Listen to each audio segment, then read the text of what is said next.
The Galactic Academy's corridors hummed with the nervous energy of first-day anticipation. Students from across 17 star systems shuffled toward their assigned classrooms, their scales, fur, and chitin gleaming under the sterile lighting. Among them walked Leilani Martinez, her boots clicking against the polished floor with a rhythm that seemed somehow defiant in its ordinariness. She was human. One of only 3 in the entire academy. The classroom fell silent the moment she crossed the threshold. 47 pairs of eyes, some compound, some triple-lidded, some that saw in spectrums she couldn't even name, fixed upon her small frame. The Vrax in the front row actually recoiled, his 6 arms pulling closer to his thorax. A Keltorian female hissed softly, her translator barely catching the word Deathworlder. Leilani had heard it before. She would hear it again. She chose a seat in the middle row, sliding into the ergonomic chair designed for species averaging 8 feet tall. Her feet dangled several inches from the floor. Behind her, she heard the distinctive whisper of Thress vocal cords, speaking in their native clicking language, one the translators supposedly couldn't pick up. But Leilani had learned enough Thress in her 3 months aboard the station to catch the words, predator eyes, and forward-facing. Professor Zelvan glided into the room, his crystalline body refracting light into rainbow patterns across the walls. A Luminari, one of the oldest and most peaceful species in the Confederation. His voice, when he spoke, resonated with harmonics that human ears could barely process. "Welcome to Advanced Xenobiology and Survival Tactics," he began. "This course will prepare you for planetary surveys in hostile environments. Some of you may not survive the simulations. None of you will survive the real thing without." The lights died. Emergency klaxons wailed through the darkness. Leilani was moving before the others even processed what was happening, her chair clattering backward as she dropped into a crouch. The predator instinct they all feared kicked in, not to hunt, but to survive. "Breach in Sector 7. The automated voice boomed through the speakers. "Hostile life form detected. All students evacuate too." The wall exploded inward. IT came through in a shower of metal and composite material, all writhing tentacles and gnashing beaks. A void leviathan. How one had gotten aboard the station, Leilani couldn't begin to guess, but the how didn't matter. Only the what. And the what was a creature that had decimated colony ships, that existed in the vacuum of space, that fed on sentient terror. The classroom erupted into chaos. Students stampeded toward the exit, trampling over each other in their panic.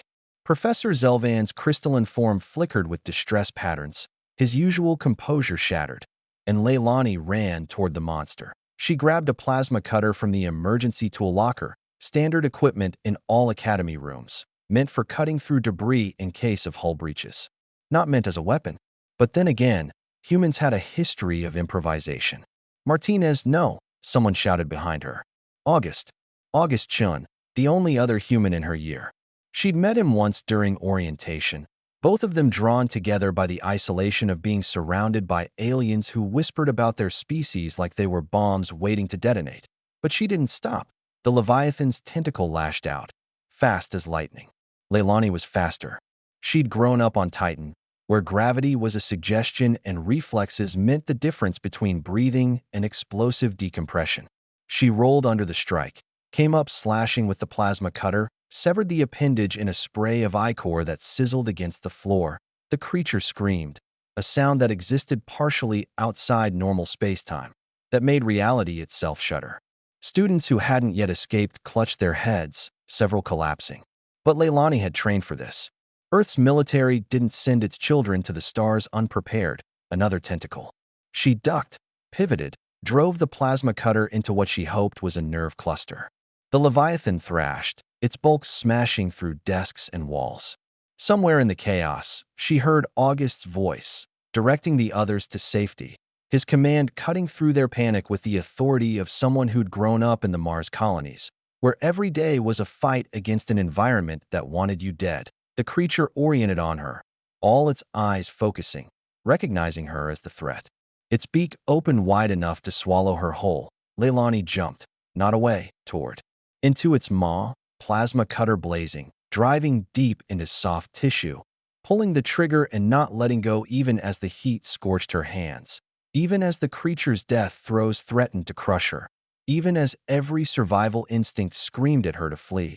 When station security finally arrived, crawl warriors in full combat armor, weapons charged, they found Leilani Martinez sitting on the corpse of the Void Leviathan, plasma cutter still smoking in her scarred hands. Around her, 47 students stared with expressions ranging from shock to something that might have been awe. Professor Zelvan's voice cracked when he spoke. You attacked it. You didn't run." Leilani looked up at him, her face smeared with alien blood, exhaustion making her sway slightly. "Yeah, that's what humans do. It's why you're all so scared of us, right?" She stood, wincing at the pain in her ribs. "We came from a death world. Everything on Earth wanted to kill us. So we learned to kill back. We learned to fight things bigger and stronger and faster than us, because running wasn't always an option." The classroom remained frozen. But now the fear in their eyes had shifted into something else. Respect, understanding, and perhaps, for some, the first glimmering of why humanity had been accepted into the Confederation despite their violent history. August appeared in the doorway, blood streaming from a cut on his forehead, but otherwise intact. He looked at Leilani, at the dead Leviathan, and shook his head with a tired smile. "Couldn't let it have all the fun, could you?" She grinned back. Somebody had to teach the class about hostile environment survival. The next day, when Leilani walked into advanced xenobiology and survival tactics, now relocated to an intact classroom, the students still fell silent. But this time, they made room for her in the front row.